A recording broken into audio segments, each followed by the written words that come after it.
हिंद, आपका स्वागत है हमारे न्यूज चैनल न्यूज एवं उज्जवल टाइम में। कृपया चैनल को सब्सक्राइब, लाइक, शेयर, कमेंट जरूर करें। वंदे मातरम की जो क्रोनोलॉजी है वो भी आप समझिए, जो असली क्रोनोलॉजी है। 1875 में महाकवि बंकिम चंद्र चट्टोपाध्याय ने इस गीत के पहले दो अंतरे लिखे, जो आज हमारे राष्ट्रगीत घोषित हुए हैं, मतलब जो घोषित हुए थे और जिसको हम आज अपना राष्ट्रगीत कहलाते हैं। ये पहले दो अंतरे लिखे 1882 में, 7 साल बाद उनका एक उपन्यास प्रकाशित हुआ, आनंद मठ। उस उपन्यास में यही कविता उन्होंने प्रकाशित की, लेकिन इसमें 4 अंतरे जोड़ दिए। 1896 में कांग्रेस के अधिवेशन में गुरुदेव रविंद्रनाथ टैगोर ने पहली बार ये गीत गाया।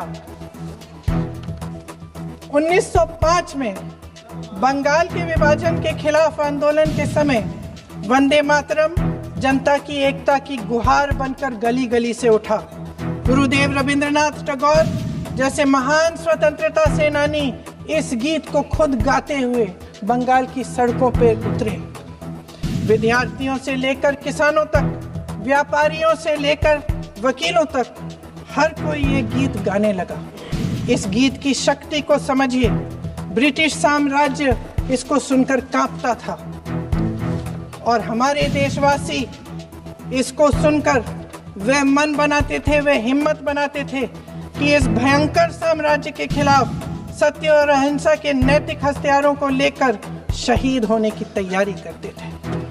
ये गीत मातृभूमि के लिए मर मिटने की भावना को जगाता है। इस गीत की शक्ति ये है, इस गीत का हमारे देश से जुड़ाव ये है। लेकिन 1930 के दशक में हमारे देश में जब सांप्रदायिक राजनीति उभरी, तब ये गीत विवादित होने लगा। 1937 में, अब ये मैं दूसरा उदाहरण देने वाली हूँ, क्योंकि प्रधानमंत्री जी ने अपने भाषण में इसका उल्लेख किया और गलत किया, इसीलिए मैं इसके जो सच्चे जो तथ्य हैं वो आपके सामने रख रही हूँ। 1937 में नेताजी सुभाष चंद्र बोस कांग्रेस का अधिवेशन कलकत्ता में होने जा रहा था, उसका आयोजन कर रहे थे। तो जो मोदी जी ने पत्र सुनाया सदन में 20 अक्टूबर का, और कहा कि जवाहरलाल नेहरू जी ने नेताजी को ये चिट्ठी लिखी और ये कहा कि इस पर चर्चा होनी चाहिए। उससे पहले 3 दिन पहले नेताजी सुभाष चंद्र बोस ने पंडित जवाहरलाल नेहरू को एक चिट्ठी लिखी थी, जिसका जिक्र आपके प्रधानमंत्री ने नहीं किया। सुन लीजिए सुभाष चंद्र बोस जी ने क्या कहा, सुन लीजिए। My dear Jawahar, reference Vande Mataram. We shall have a talk in Calcutta and also discuss the question in the working committee if you bring it up there. I have written to Dr. Tagore to discuss this matter with you when you visit Santiniketan. Please do not forget to have a talk with him when you visit Santiniketan. ये 17 अक्टूबर को लिखी जाती है। 10 अक्टूबर को नेहरू जी इसका जवाब देते हैं और और 20 अक्टूबर को, हाँ ठीक है, 20 अक्टूबर को नेहरू जी इसका जवाब देते हैं। इस जवाब की एक पंक्ति प्रधानमंत्री जी ने सुनाई, बाकी पंक्तियां क्यों नहीं सुनाई? क्योंकि उनमें नेहरू जी क्या कह रहे हैं? There is no doubt that the present outcry against Vande Mataram is to a large extent a manufactured one by the communists.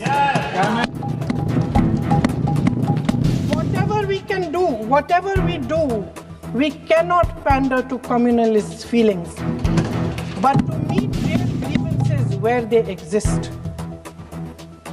I have decided now to reach Calcutta on the 25th morning. This will give me time to see Dr. Tagore as well as other friends.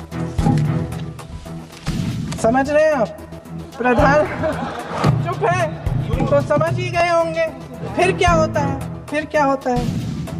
फिर नेहरू जी कलकत्ता जाते हैं और गुरुदेव जी से मिलते हैं, और उसके अगले दिन गुरुदेव जी एक चिट्ठी लिखते हैं जिसमें वो लिखते हैं, अंग्रेजी में चिट्ठी है, उसका एक अंश मैं आपको हिंदी में बता देती हूँ, जिसमें गुरुदेव जी कहते हैं कि जो दो अंतरे हमेशा गाए जाते थे उनका महत्व इतना गहरा था कि उस हिस्से को कविता के शेष हिस्से तथा पुस्तक के उन अंशों से अलग करने में उन्हें कोई कठिनाई नहीं थी। उन्होंने ये कहा कि स्वतंत्रता संग्राम में हमेशा से वही दो अंतरे ही गाए जाते थे और उनको गाते हुए कुर्बानी देने वाले सैकड़ों शहीदों के सम्मान के लिए उन्हें ऐसे ही गाना उचित रहेगा। उन्होंने यह भी कहा कि बाद में जोड़े गए अंतरों का सांप्रदायिक मायना निकाला जा सकता है और उस समय के माहौल में उनका इस्तेमाल अनुचित होगा। इसके बाद 28 अक्टूबर 1937 में कांग्रेस की कार्य समिति ने अपने प्रस्ताव में वंदे मातरम को राष्ट्रगीत घोषित किया।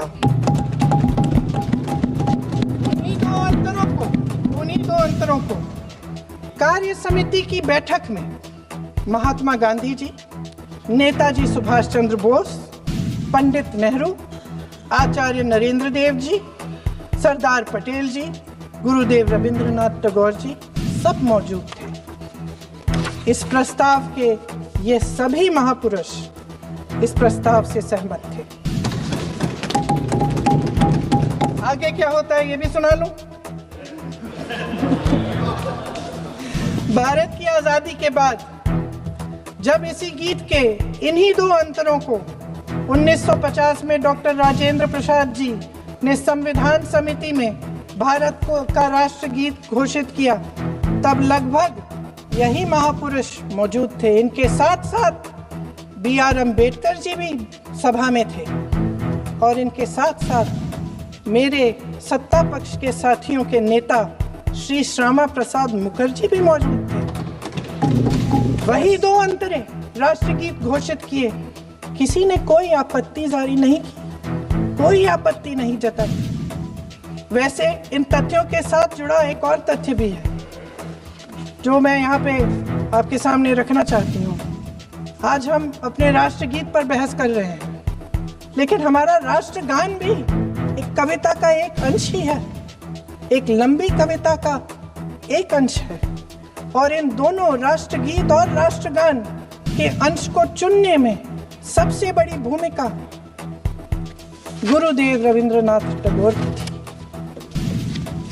वंदे मातरम के स्वरूप पर सवाल उठाना, जिसे संविधान सभा ने स्वीकार किया, न सिर्फ उन महापुरुषों का अपमान करना है जिन्होंने अपने महान विवेक से ये निर्णय लिया, मगर एक संविधान विरोधी मंशा को भी उजागर करता है।